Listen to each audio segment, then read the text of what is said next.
ಮಾಜಿ ಮುಖ್ಯಮಂತ್ರಿ ಸಿದ್ದರಾಮಯ್ಯ ಹಾಗೂ ಮಾಜಿ ಮಂತ್ರಿ ಜಮೀರ್ ನಡುವೆ ಏನೋ ವೈಮನಸ್ಯ ಆಯಿತು ಅನ್ನೋದು ಮೊನ್ನೆ ಯಾವುದೋ ವೈರಲ್ ಆಗಿದ್ದ ವಿಡಿಯೋದಿಂದ ಹೊರಕ್ಕೆ ಬಂದ ವಿಚಾರ.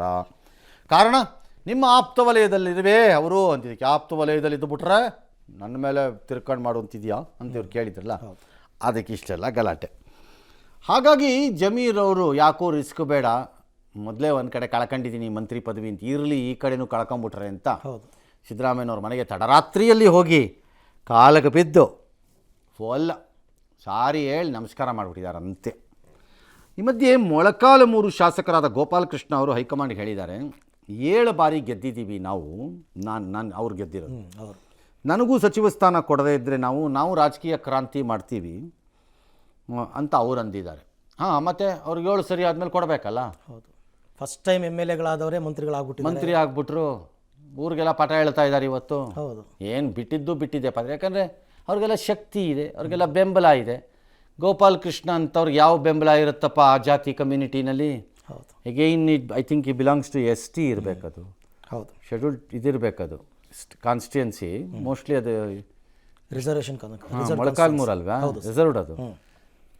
ಯಾರು ಹೇಳ್ತಾರೆ ಎಷ್ಟು ಈಗ ಬೆಲೆ ಇಲ್ಲ ಇಲ್ಲಿ, ಸತೀಶ್ ಜಾರಕಿಹೊಳಿಗೂ ಕೊಳ್ಳಿಲ್ಲ, ನಾಗೇಂದ್ರನು ಕಿತ್ತಿ ಒಗದ್ಬಿಟ್ರು ಆಚೆಗೆ, ಇಲ್ಲವೇ ಇಲ್ಲ, ಈಗ ಇಲ್ಲವೇ ಇಲ್ಲ. ಹೌದು, ಯಾರಿಗೂ ಇಲ್ಲ, ಕಮ್ಯುನಿಟಿನೇ ಇಲ್ಲ. ಅಯ್ಯೋ, ಬಟ್ ಕ್ರಾಂತಿ ಎದ್ದು ಜಯಿಸ್ಕೊಳಕ್ಕಾಗತ್ತಾ ಸರ್? ಇದು ಗೊತ್ತಿಲ್ಲ ಅದು ಏನು ಐಡಿಯಾ ಅವ್ರದ್ದು. ಸರಿ, ಜಮೀರ್ ಹೇಳಿದ್ರಂತೆ ಸಿದ್ದರಾಮಯ್ಯನವ್ರಿಗೆ, ಸಾರ್ ನಾನು ನಿಮ್ಮ ಮನಸ್ಸಿನಲ್ಲಿ ಕನಸಲ್ಲೂ ನಿಮ್ಮಲ್ಲಿ ವಿರುದ್ಧ ಕೆಲಸ ಮಾಡಿಲ್ಲ, ಯಾವಾಗಲೂ ಮಾಡಿಲ್ಲ ಸರ್ ನಿಮ್ಮ ವಿರುದ್ಧವಾಗಿ ಪಕ್ಷದವಾಗಿ, ನಂಗೆ ಭಾಳ ನೋವಾಯಿತು ನೀವು ಹೇಳಿರೋದು. ಆ ಮಲ್ಲಿಕಾರ್ಜುನ್ ಏನೇನೋ ಮಾತಾಡಿದ್ದಕ್ಕೆ ನನಗೆ ಒಂದು ಸ್ವಲ್ಪ ನೋವಾಗಿತ್ತು, ನಾನು ಮಾತಾಡ್ಬಿಟ್ಟೆ ಅಷ್ಟೇ, ಬಟ್ ಪಕ್ಷ ವಿರೋಧಿ ಮಾಡಿಲ್ಲ ಸರ್ ನಾನು ಅಂತೆಲ್ಲ ಹೇಳ್ಕೊಂಡ್ರಂತೆ. ನನ್ನ ಮೇಲೆ ಅಪಪ್ರಚಾರ ಮಾಡಿದ್ದಾರೆ, ನನ್ನ ಮಗ ಇದ್ದಂಗೆ, ಯಾವತ್ತಾದರೂ ನಿಮ್ಮ ಬಗ್ಗೆ ಕೆಟ್ಟದಾಗಿ ಯೋಚನೆ ಮಾಡ್ತೀನಿ, ಒಂದು ವೇಳೆ ಮಾಡಿದ್ರು ನೀವು ತಿದ್ದಬೇಕಪ್ಪ ನನ್ನನ್ನು ಅಂತೆಲ್ಲ ಫುಲ್ ಬಿಟ್ರಂತೆ, ಭಾವೋದ್ವೇಗದಲ್ಲಿ ಬಿಟ್ರಂತೆ. ಹಾಂ, ಜಮೀರ್ ಕೇಳ್ಕೊಡ್ಬೇಕಾ ಭಾವೋದ್ವೇಗನ? ಹೌದು, ಓಕೆ, ಅವರ ಉದ್ವೇಗಕ್ಕೆ ಇವರು ಉದ್ವೇಗಕ್ಕೆ ಒಳಗಾಗಿ ಆಯ್ತಾಯ್ತು ಹೋಗು ಅಂತ ಕಳಿಸಿದಾರಂತೆ ಸುದ್ದಿ. ನೋಡೋಣ ಆಮೇಲೆ ಮುಂದಕ್ಕೇನಾಗುತ್ತೆ. ಇನ್ನು ರಾಜಕೀಯಕ್ಕೆ ಧುಮುಕಿ ಮೊದಲ ಯತ್ನದಲ್ಲೇ ತಮಿಳುನಾಡು ಮುಖ್ಯಮಂತ್ರಿ ಗಾದಿಗೇರಿದ ಜೋಸೆಫ್ ವಿಜಯ್ ಇವತ್ತು ಉಡುಪಿಯ ಶಕ್ತಿಪೀಠ ಕೊಲ್ಲೂರು ಮೂಕಾಂಬಿಕೆ ದೇಗುಲಕ್ಕೆ ಭೇಟಿ ಕೊಟ್ಟಿದ್ದರು. ಆಡಳಿತ ಮಂಡಳಿಯ ಟ್ರಸ್ಟಿಗಳು ಹೂಗುಚ್ಛ ನೀಡಿ ಸ್ವಾಗತ ಮಾಡಿದ್ರು. ಪೂರ್ಣಕುಂಭ ಸ್ವಾಗತ ಪಡೆದು ಅರ್ಚಕರ ಸೂಚನೆಯಂತೆ ಸ್ತಂಭ ಗಣಪತಿ ಪ್ರಾರ್ಥನೆ ಮಾಡಿದ್ರು. ಮೂಕಾಂಬಿಕೆ ದೇವಿಗೆ 1 kg 600 ಗ್ರಾಂ ಬೆಳ್ಳಿ ಖಡ್ಗವನ್ನು ದೇವರಿಗೆ ಅರ್ಪಿಸಿದ್ರು. ಇದನ್ನು ನಿತ್ಯ ಜನರಿಗೆ ತೋರಿಸ್ತೀರಾ ನೀವು ಅಂತೆಲ್ಲ ಪ್ರಶ್ನೆ ಮಾಡಿಕೊಂಡ್ರು.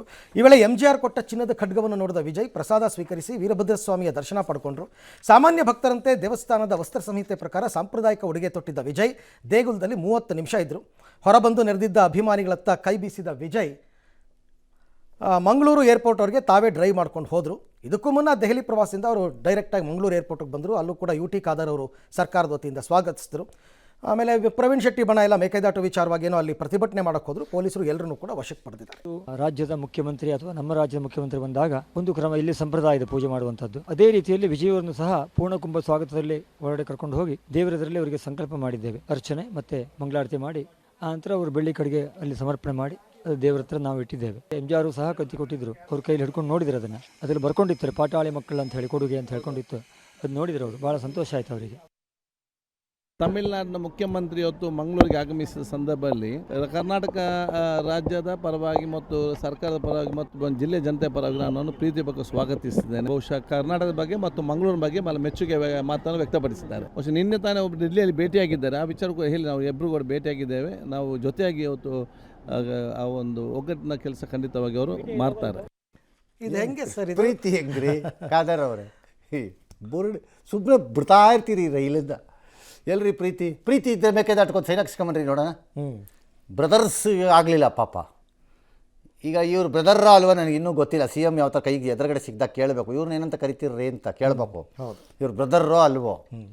ಹಾಂ, ಹಾಕ್ಸ್ಕೊಂಬನ್ರಿ ಒಂದು NOCನ. ಹಾಂ, ಈ ತಮಿಳುನಾಡು CMಗಳಿಗೆ ಕೊಲ್ಲೂರಿಗೆ ಹೆಂಗೆ ಸರ್ ಅದು ಯಾವಾಗಿಂದ ಸರ್ ಲಿಂಕ್? ಅದು ಬರ್ತಾ ಹಿಂದ್ಗಡೆಯಿಂದ ಬಂದಿರುತ್ತೆ. ಈಗ ನಮ್ಮಲ್ಲೂ ಭಾಳ ಇದಕ್ಕೆ ತಮಿಳ್ನಾಡು ಟೆಂಪಲ್ಗಳ ಮೇಲೆ ಇಲ್ವಾ ಕೆಲವು ಕಡೆ? ಅದೆಲ್ಲ ಕಾರೈಕಲ್ಲಲ್ಲಿ ಶನಿಗೆ ರಿಲೇಟೆಡ್ಡು, ಅಥವಾ ಇನ್ಯಾವುದೋ ಕೇರಳದಲ್ಲಿ ಶಬರಿಮಲೆ ಸಂಬಂಧ, ಹೀಗೆಲ್ಲ ನಮಗಿಲ್ವಾ? ಹಾಗೆ ಅಲ್ಲಿ ಇದು ಈ ಶಕ್ತಿ ಮತ್ತು ಈ ರೀತಿ ದೇವತೆಗಳು ಮತ್ತು ಈ ಥರದೆಲ್ಲ ದೇವಸ್ಥಾನಗಳಿಗೆ ನಂಬಿಕೆಗಳು ಯಾವ್ಯಾವಾಗಲಿಂದ ಯಾರ್ಯಾರಿಗೋ ಬಂದಿರುತ್ತೆ. ಅದು ಹಾಗೆ ಇನ್ಫ್ಲೂಯೆನ್ಸ ಕಂಟಿನ್ಯೂ ಆಗಿರುತ್ತೆ. ಈಗ ಇವ್ರಿಗೂ ಯಾರೋ ಹೇಳಿರ್ತಾರೆ, ನೀನು ಹೋಗಿ ಮಾಡೋದು ಒಳ್ಳೇದಿದೆ ಅಂತೇನೋ ಹೇಳಿರ್ತಾರೆ, ಅವ್ರು ನಂಬಿಕೊಂಡು ಬಂದಿರ್ತಾರೆ ಓಕೆ, ಅಷ್ಟೇ. ಇನ್ನೇನದರಲ್ಲಿ ಅದೇನು ಹೊಸದಲ್ಲ. ಹೊಸದೇನು ಈಗ ಎಷ್ಟೋ ಜನಕ್ಕೆ ಅದೆಲ್ಲೋ ಗುವಾಹಟಿಲಿರೋದು ಯಾವುದೋ ಒಂದು ದೇವಸ್ಥಾನ, ಕಾಮಾಖ್ಯ, ಆ ಥರ ಒಬ್ಬೊಬ್ರಿಗೂ ಒಂದೊಂದು ಕಡೆ ಏನೇನೋ ಇರುತ್ತೆ ನಂಬಿಕೆಗಳು, ಅಲ್ಲಿಂದ ಬರ್ತದೆ. ಭಾಳ ಜನ ಕ್ರಿಕೆಟ್ನವರು ಮತ್ತು ಉಳಿದಿದ್ದು ಫಿಲಮ್ ಸ್ಟಾರ್ಗಳೆಲ್ಲ ನಿಮಗೆ ಕುಕ್ಕೆ ಸುಬ್ರಹ್ಮಣ್ಯಕ್ಕೆ ಬರ್ತವೆ.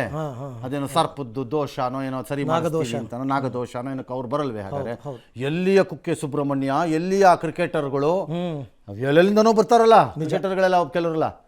ಹೇಳಿದಲ್ಲ, ಇದಕ್ಕೆ ಯಾವ ಟಿ ವಿನೂ ಬೇಡ, ಯಾವ ಸೋಷಿಯಲ್ ಮೀಡಿಯಾನೂ ಬೇಡ, ಇದು ಹಂಗೆ ಹಬ್ಬತ್ತೆ ನ್ಯೂಸ್. ಈಗ ಎಷ್ಟು ದಿನ ಎಷ್ಟು ಜನರಿಗೆ ಗೊತ್ತಿತ್ತಪ್ಪ ಅದ್ಯಾವುದೋ ಕೇರಳದಲ್ಲಿ ಅದ್ಯಾವುದೋ ಫಾರೆಸ್ಟ್ ಒಳಗಡೆ ಅದ್ಯಾವುದೋ ಶಿವನ ದೇವಸ್ಥಾನ ಅನ್ನೋದು ಎಷ್ಟೋ 100 ವರ್ಷದಿಂದ ಇದೆಯಂತೆ. ಈಗ ಏನು ಜನ ನುಗ್ಗಿದ್ದೆ ತಗೊಳಪ್ಪ ಅಂತ. ಇದು ಹಂಗೆ ಜನ they are becoming more religious. ಹೌದು, ಇತ್ತೀಚಿನ ದಿನದಲ್ಲಿ ಕೆಲವು ಪಾಲಿಟಿಷಿಯನ್ಸು ನಾನ್ ರಿಲಿಜಿಯಸ್ ಆಗ್ತಿದ್ದಾರೆ ಅಷ್ಟೇ. People are becoming more religious. ನಿಜ. ರಷ್ಯಾದಿಂದ ತೈಲ ಖರೀದಿಸ್ತಿರೋದನ್ನು ಟೀಕೆ ಮಾಡ್ತಾರೆ ಯುರೋಪ್ನವರು. ಅದಕ್ಕೆ ನಮ್ಮ ದೇಶದಲ್ಲಿ ಹೇಳಿದ್ದಾರೆ ವಿದೇಶಾಂಗ ಮಂತ್ರಿಗಳು, ಹೌದ್ರಪ್ಪ, ನಾವು ಖರೀದಿ ಮಾಡ್ತಿದ್ದಕ್ಕೆ ಟೀಕೆ ಮಾಡೋದಕ್ಕೆ ನಿಮಗೆ ನಾಳೆಗೆ ಉದ್ದುದ್ದಕ್ಕೆ ಬಂದುಬಿಡುತ್ತಲ್ಲಪ್ಪ, ನೀವೇನು ಕತೆ ಕಾಯ್ತಾ ಇದ್ದೀರಿ, ನೀವೇನು ತಗೋತಾ ಇದ್ದೀರಿ, ನೀವು ತಗೊಂಡಿದ್ದ ಗಿರಾಕಿಗಳೇ. ಮತ್ತು ನೀವು ಸಪ್ಲೈ ಮಾಡಿರುವ ಶಸ್ತ್ರಾಸ್ತ್ರಗಳನ್ನು ನಮ್ಮ ನೆರೆ ರಾಜ್ಯದವ್ರ ದೇಶದವ್ರು ನಮ್ಮ ಮೇಲೆ ಬಳಸಿದಾರಲ್ಲ, ನಾವು ಯಾವತ್ತಾರು ಯುರೋಪ್ ಮೇಲೆ ಬಂದು ಬಡ್ದಾಕಿದ್ದೀವ? ಹಾಗಾದ್ರೆ ನಮ್ಮ ಶಸ್ತ್ರಾಸ್ತ್ರಗಳು ನಮ್ದು ಆಯ್ಕೆ, ನಮ್ದಪ್ಪ ತೈಲ, ನಮ್ಗೆ ಎಲ್ಲಿ ಕಡಿಮೆ ಸಿಕ್ಕತ್ತೋ ಅಲ್ಲಿ ತಗೋತೀವಿ, ನೀವು ಯಾವನೆಯ ಕೇಳೋಕ್ಕೆ ಅಂತ ಇವರು ಉತ್ತರ ಕೊಟ್ಟಿದ್ದಾರೆ. ಅದು ಹಂಗೆ. ಅದು ಈ ಬಿಳಿ ಚರ್ಮದವ್ರಿಗೆ ಅದೊಂದು ರೋಗ ಇದೆ. ಅದೇನೆಂದರೆ, ನಾನು ಮಾಡಿದ್ರೆ ಸರಿ, ಇನ್ನೊಬ್ಬ ಮಾಡಿದ್ರೆ ತಪ್ಪು ಅಂತ ಅಷ್ಟೇ. ಅದು ಬಿಳಿ ಚರ್ಮದವರ ಬಿಳಿ ರೋಗ ಅದು. ಹಾಂ. ಇನ್ನು ಈ ಮಧ್ಯೆ ಟ್ರಂಪ್ ಹೇಳಿದ್ದಾರೆ, ಅದೇ 3 ಜನ ಸತ್ತೋಗಿರೋದಕ್ಕೆ ನಮಗೆ ಗೊತ್ತಿಲ್ಲಪ್ಪ ಅದು ಇರಾನ್ ಅದು ಅಂತ. ಯಾವ ಇರಾನು ಅಲ್ಲ, ಅದು ಅಮೇರಿಕಾನೇ. ಅಮೇರಿಕಾದ ಮೂರ್ಖತನಕ್ಕೆ ನಮ್ಮವ್ರು 3 ಜನ ಬಲಿಯಾಗಿದ್ದಾರೆ. ಟೆಕ್ನಿಕಲಿ ಕೆಲವು ಕಡೆ ನೋಡಿದೆ, ಇವತ್ತು ಎಂಥ ಅವಮಾನ ಅನ್ನಿಸ್ಬಿಡ್ತು ನನಗೆ ಪತ್ರಕರ್ತನಾಗಿ. ಅದು ಕೆಲವು ಕಡೆ ಓದಿದೆ, ನೋಡಿದೆ. ಅದು ಭಾರತದ ಹಡಗುಗಳಲ್ಲ, ಅದು ಶ್ಯಾಡೋ ಫ್ಲೀಟಲ್ಲಿ ಇದ್ದವ್ರು ಅವರು 3 ಜನ ಅಂತೆಲ್ಲ ಏನೇನೋ ಹಾಕ್ತಾ ಇದ್ರು. ಅವ್ನು ಶ್ಯಾಡೋ ಫ್ಲೀಟಲ್ಲೇ ಇದ್ರೂ ಮಿಸೈಲ್ ಹೊಡೆದುಬಿಟ್ಟು ಕಮರ್ಷಿಯಲ್ ಶಿಪ್ಪಲ್ಲಿ 3 ಜನನ ಕೊಲ್ಲಬೇಕು ಅಂತಿದೆಯಾ? ವಶಪಡಿಸ್ಕೋಬೋದಲ್ಲ? ಹೌದು. ಶ್ಯಾಡೋ ಫ್ಲೀಟಲ್ಲಿ ಇದ್ದವನನ್ನು ಅರೆಸ್ಟ್ ಮಾಡ್ಕೋಬೋದಲ್ಲ ಬೇಕಿದ್ರೆ, ವಶಕ್ಕೆ ತಗೋಬೋದಲ್ಲ ಬೇಕಿದ್ರೆ, ಅಂತಾರಾಷ್ಟ್ರೀಯ ಜಲಮಾರ್ಗಗಳ ನಿಯಮಗಳ ಪ್ರಕಾರದಲ್ಲಿ. ಭಾಳ ಬೇಜಾರಾಯಿತು. ಪತ್ರಿಕೋದ್ಯಮನೂ ಯಾವ ಲೆವೆಲ್ಗೆ ಹೊರಟೋಗ್ತಾ ಇದೆ ನೋಡ್ಕೊಳ್ರಪ್ಪ ಅಂತ. ಹಾಂ, ಕಾಂಗ್ರೆಸ್ಸಿಗೆ ನಾವು ಜೀತ ಅಂತ ಮನ್ನೊಂದು ಮಾಡ್ತೀವಿ, ನಮ್ಮಲ್ಲೂ ಅದೇ ಆಗೋಗಿದೆ ಅನ್ಸತ್ತಪ್ಪ. ಯಾಕೋ ನಮ್ಮಲ್ಲೂ ಜೀತಕ್ಕೆ ಬಂದುಬಿಟ್ಟಿದ್ದೀವ ಅಂತ ಡೌಟ್ ನನಗೆ. ನೆನ್ನೆ ಹೇಳಿದ್ದು, ನೆನ್ನೆ ನೀವು ಹೇಳಿದ್ರಿ ಸರ್, ಅವರು ಗಂಟೆಗೊಂದು ಮಾತಾಡ್ತಾರೆ ಅಂತ ಅಂದ್ಬಿಟ್ಟು, ರಾತ್ರಿ ದೊಡ್ಡ ಮಟ್ಟದ ದಾಳಿ ಮಾಡ್ತೀವಿ ಅಂತ ಅಂದ್ಬಿಟ್ಟು ಇವತ್ತಾಗಲೇ ಉಲ್ಟಾ. ಸುಮ್ಮನೆ ಬುರ್ಡೆ ರೀ. ಅಮೇರಿಕಾ ನುಂಗಕ್ಕೂ ಆಗ್ತಿಲ್ಲ, ಉಗಳಕ್ಕೂ ಆಗ್ತಿಲ್ಲ, ಆ ಸ್ಟೇಜಿಗೆ ಬಂದಿದೆ ಈಗ ಪರಿಸ್ಥಿತಿ. Okay, yes. ಇನ್ನು ಮಧ್ಯಪ್ರದೇಶ ರಾಜ್ಯಸಭೆ ಚುನಾವಣಾ ನಾಮಪತ್ರ ತಿರಸ್ಕಾರ ಪ್ರಕರಣದಲ್ಲಿ ಕಾಂಗ್ರೆಸ್ ನಾಯಕಿ ಮೀನಾಕ್ಷಿ ನಟರಾಜನ್ಗೆ ಸುಪ್ರೀಂ ಕೋರ್ಟ್ನಲ್ಲಿ ಹಿನ್ನಡೆಯಾಗಿದೆ. ವಿಚಾರಣೆ ನಡೆಸಬೇಕಾದ್ರೆ ಚುನಾವಣಾ ಅಧಿಕಾರಿಯೊಬ್ಬರು ಅಭ್ಯರ್ಥಿಯ ನಾಮಪತ್ರವನ್ನು ತಿರಸ್ಕರಿಸಿದರೆ ಚುನಾವಣಾ ಆಯೋಗವನ್ನು ನೀವು ಸಂಪರ್ಕಿಸೋದು ಸೂಕ್ತ ಅಂತ ಸುಪ್ರೀಂ ಕೋರ್ಟ್ ಅಭಿಪ್ರಾಯಪಟ್ಟಿದೆ. ಚುನಾವಣಾ ಪ್ರಕ್ರಿಯೆ ನಡೀತಾ ಇರಬೇಕಾದ್ರೆ ನ್ಯಾಯಾಲಯಗಳು ಮಧ್ಯಪ್ರವೇಶ ಮಾಡೋದಕ್ಕೆ ಸಾಧ್ಯ ಇಲ್ಲ ಅಂತ ಕೋರ್ಟ್ ಅಭಿಪ್ರಾಯಪಟ್ಟು ಅರ್ಜಿಯನ್ನು ವಜಾಗೊಳಿಸಿದೆ. ಮಲ್ಲಿಕಾರ್ಜುನ್ ಖರ್ಗೆ ಅವರು, ಆಯಿತು ನಾವು ಹೈಕೋರ್ಟ್ಗೆ ಹೋಗ್ತೀವಿ, ಅಲ್ಲೇ ನಾವು ಕಾನೂನು ಹೋರಾಟವನ್ನು ಮಾಡ್ತೀವಿ, BJPಯವರು ಎಲ್ಲ ಕಡೆ RSS ಏಜೆಂಟ್ಗಳನ್ನ ಕೂರಿಸ್ಬಿಟ್ಟು ಹೀಗೆ ಮಾಡ್ತಾ ಇದ್ದಾರೆ ಅಂತ ಆರೋಪ ಮಾಡಿದ್ದಾರೆ. ಎಲ್ಲ ಸುಳ್ಳದು. ಎಲ್ಲ ಕಡೆ RSS ಏಜೆಂಟ್. ನೀವು ಯಾವ ಏಜೆಂಟ್ ಕೂರಿಸಿದ್ರಿ ಇಲ್ಲಿ ಬೆಂಗಳೂರಲ್ಲಿ? ಹಂಗಾರೆ NSU ಏಜೆಂಟ್ ಕೂರಿಸಿದ್ರಾ? ನೀವು ಯಾವ ಏಜೆಂಟ್ ಕೂರಿಸಿದ್ರಿ? ಅವೆಲ್ಲ ಸುಮ್ಮನೆ ಏನೋ ಒಂದು ಬಿಡ್ತಾ ಇರೋ ರೈಲು ಮೆಚ್ಚಕ್ಕೆ ರೈಲು ಬಿಡೋದು ಅಷ್ಟೇ. ಅವೆಲ್ಲ ಸುಳ್ಳದು. ಹಾಗಾದ್ರೆ ಬೇರೆ ಕಡೆ ಎಲ್ಲ ಯಾಕಾಗಲಿಲ್ಲ? ಬೇರೆ ಕಡೆಯಲ್ಲೆಲ್ಲ ರಾಜ ಇತ್ತಲ್ಲಪ್ಪ, ಅಲ್ಲೆಲ್ಲ ಯಾಕಾಗಲಿಲ್ಲ? ಹಂಗಾರೆ she has probably committed A mistake. ಅದು ದೊಡ್ಡ ಮಿಸ್ಟೇಕೋ ಸಣ್ಣ ಮಿಸ್ಟೇಕೋ ಪ್ರಶ್ನೆ ಬೇರೆ, but mistake is mistake. Number 2, ಏನಕ್ಕೆ ಸುಪ್ರೀಂ ಕೋರ್ಟ್ ಹೋಗಿರಲ್ಲ? ಸುಪ್ರೀಂ ಕೋರ್ಟ್ ಏನು ತೀರ್ಮಾನ ಮಾಡಿರುತ್ತೆ ಅಂದರೆ, ಇದನ್ನ ಏನಾದರೂ ಒಂದು ಕೇಸನ್ನು ಎನ್ಕರೇಜ್ ಮಾಡಿಬಿಟ್ರೆ ಈ ಥರದ್ದು 100 ಕೇಸ್ ಬರುತ್ತೆ ನಾಳೆ. ಹೌದು, ಎಲ್ಲ ಸುಪ್ರೀಂ ಕೋರ್ಟಿಗೆ ಬರ್ತಾರೆ. ಎಲೆಕ್ಟ್ರಲ್ ಪ್ರಾಸೆಸ್ಗಳು ನಿಂತು ಹೋಗತ್ವೆ ಅನ್ನೋ ಕಾರಣಕ್ಕೆ ಅವ್ರು ಹೋಗಿರಲ್ಲ. ಹೌದು, ಗೊತ್ತಾಯ್ತಲ್ಲ, ಹಾಗಾಗಿ ಮಾಡಿರ್ತಾರೆ. ಸುಮ್ಮನೆ ಎಲ್ಲ RSS ಇದು ಅಂತಂದುಬಿಟ್ರೆ, ಈಗ ರಾಹುಲ್ ಗಾಂಧಿ ಹೇಳಿದ್ದಾರೆ ಇವತ್ತು ಅನೌನ್ಸ್ಮೆಂಟಲ್ಲಿ, ನೆನ್ನೆನೋ ಇವತ್ತೋ ಹೇಳಿದ್ದಾರೆ, 24 ಚುನಾವಣೆ ಅವರೇ ಅಂತೆ ಗೆದ್ದಿದ್ದು. ಏನಪ್ಪ ಇದು ಭ್ರಮೆಗಳು ಅಥವಾ ಮನಸ್ಸಿನ ಸ್ಥಿಮಿತ ಇದೆಯೋ ಇಲ್ಲವೋ? 24 ಚುನಾವಣೆ ನಾವೇ ಗೆದ್ದಿರೋದು, 29 ಗೆದ್ದಾಗೋಗಿದೆ ನಾವು. ಏನು ರೀ ಹೀಗೆ ಮಾತಾಡ್ಕೊಂಡು ಹೋಗೋರು? 12 ವರ್ಷದಿಂದ ಅಧಿಕಾರ ಇಲ್ಲದೇನೆ ಒಂದು ಅವ್ರಿಗೆ ಏನಾಗಿದೆ ಅಂತ ನನಗೆ ಅರಿವಿಲ್ಲ. ಆ ಥರ ಎಲ್ಲ ಮಾತಾಡಿದ್ರೆ ಜನ ನಗ್ತಾರೆ, ನಗಲ್ವೇ? ಹೌದು, ಖಂಡಿತ. ಎಸ್